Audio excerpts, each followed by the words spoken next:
Question number 2. What is the difference in heraldry between a deer's head or a stag's head or a buck's head? Well, another short question with a long answer, I suspect. I mentioned in the first part of the video the language of blazoning, the written description or the written instructions, if it's to an artist, of what a coat of arms should look like.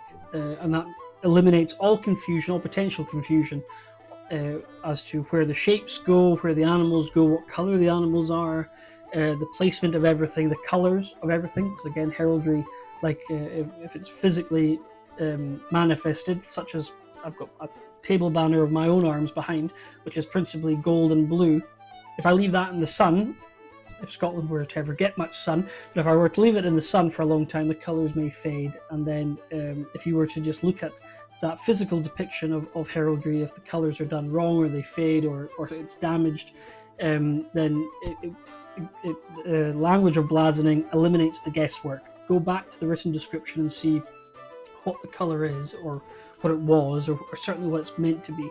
So the language of blazoning, which uses a lot of Norman French words. So for the colour blue, azure is the term you would use, and gold, which are the two principal colours of Mackenzie's shield, is or, O-R.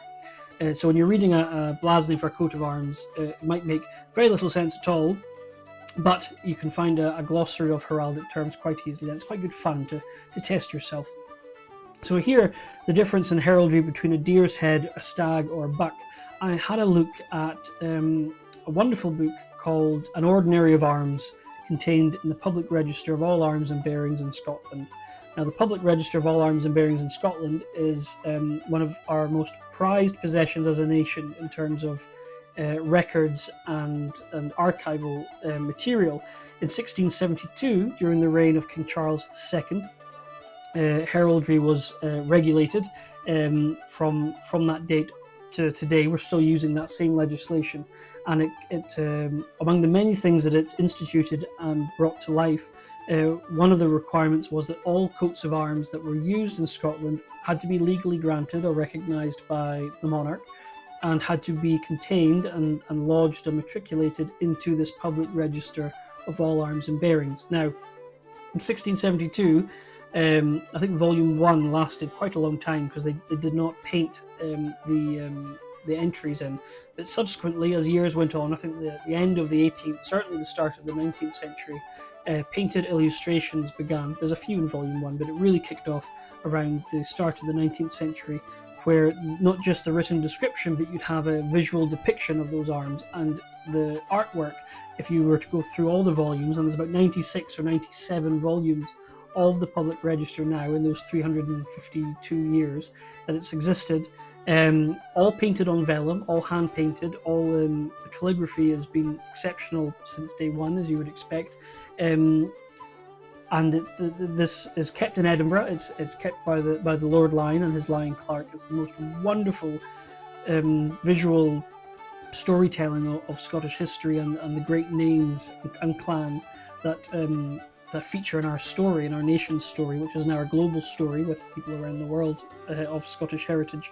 I think even out, Scotland's never hit 6 million people, but yet those around the world of Scottish heritage far exceeds that.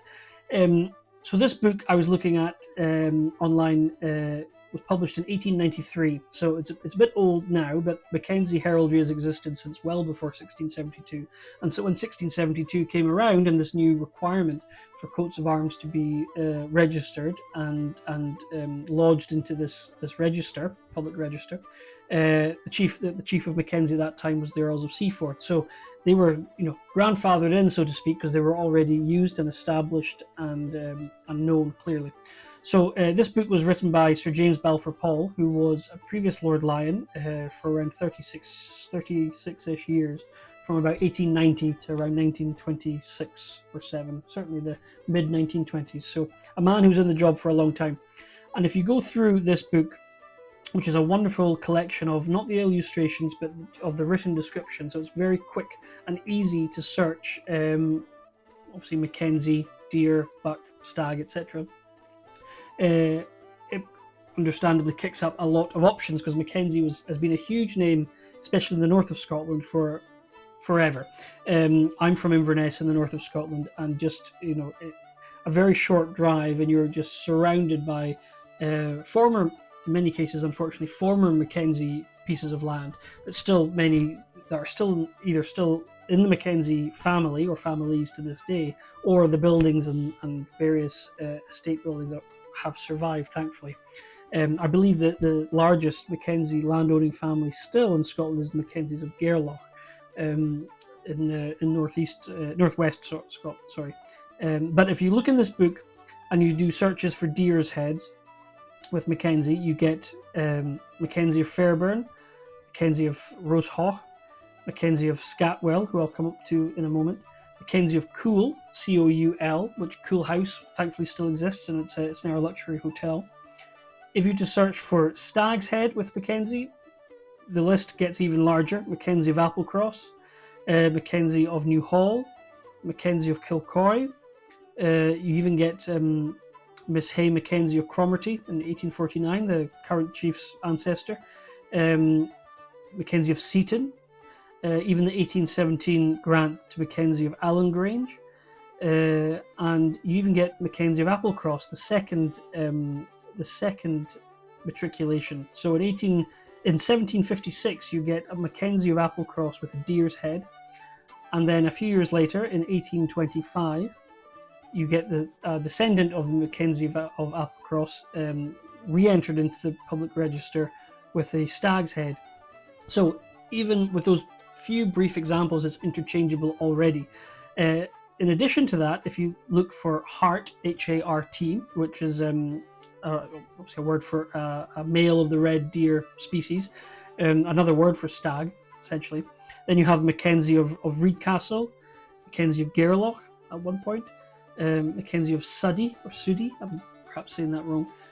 So primarily you have deer's heads, stag's heads, and hart's heads, H-A-R-T, all depicting clearly a male of the species with antlers and horns. Very easily, instantly recognizable Mackenzie heraldry. And I'll take that example slightly further still. A Mackenzie of Scatwell, Scatwell, which is in Strathconnell, about 9 miles west of where Bran Castle once stood. Bran, of course, being the ancient seat of the Earls of Seaforth, and a very important place in Mackenzie's story. The Mackenzies of Scatwell, they had a deer's head in their first matriculation, but in the second matriculation, which happened in around 1812, that deer's head was then described as a stag's head. And then again in 1844, the third matriculation, it was also a stag's head. So Mackenzie of Scatwell starts with a deer's head, ends up with a stag's head in the written description, and I can assure you they all look exactly the same. So in heraldic terms, it may well have just been common parlance, which word was used most commonly at that time when these blasons, when these instructions were put together by clerks and the Lord Lion Office, or indeed the descriptions used by the chiefs themselves, that seeped its way into the lexicon of heraldists and clansfolk at the time.